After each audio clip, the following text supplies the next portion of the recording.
পাশে। আপনারা দেখছেন নিউজ বাংলা প্রতিদিন। আমি গীতা। দেখে নেব আজকে হেডলাইন্স।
আমাদের মেন উদ্দেশ্য ছিল যে আরম্ভের যারা আছে তারা আপনাদের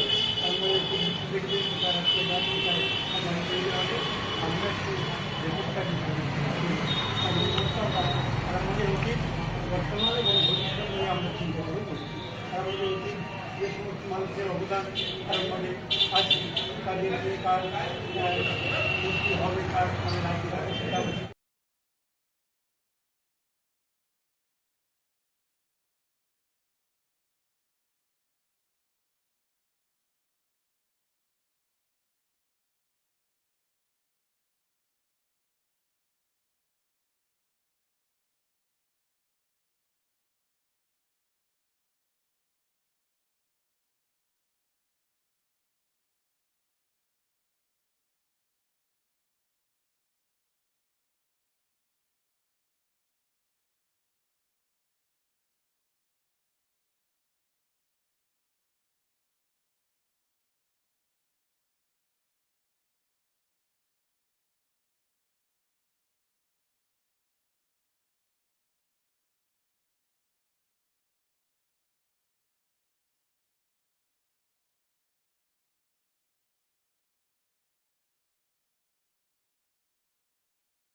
পক্ষ থেকে বছরের আমরা আজকে মর্যাদা প্রোগ্রাম এবং তার স্মৃতিচারণ আমরা করছি।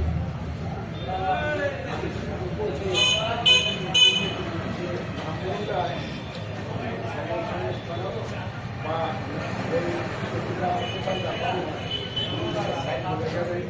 যে পাশ্চাত্য যে শিক্ষা পরীক্ষার ব্যাপারে যেভাবে ভেবেছেন, তাই আমরা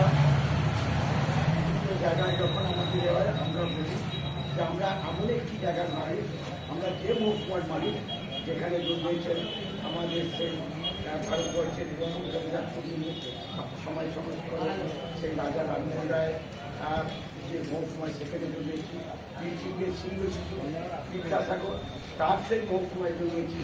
ঠাকুর রামকৃষ্ণদেব যে জন্মস্থান আমাদের আরামবাগ মহকুমায় কামারপুকুরে, সেখানে আমরা জন্মেছি। সারদা মায়ের কর্মস্থান এখানে।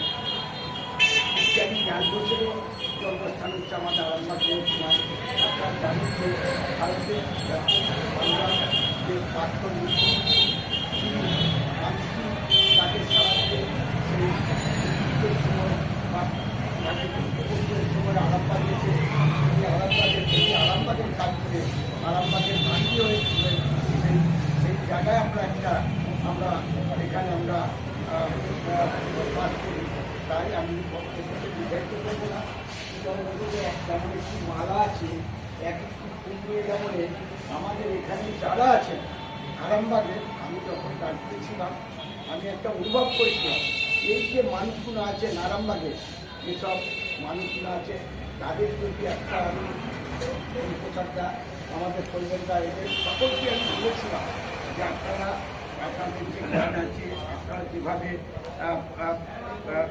প্রাচীন কথা আপনারা জানেন, যেসব মানুষের সাথে আপনারা সান্নিধ্য পেয়েছেন, সেই সব নিয়ে আরামবাগটাকে আপনারা সকলে মিলে আরামবাগটাকে তুলে দেবেন।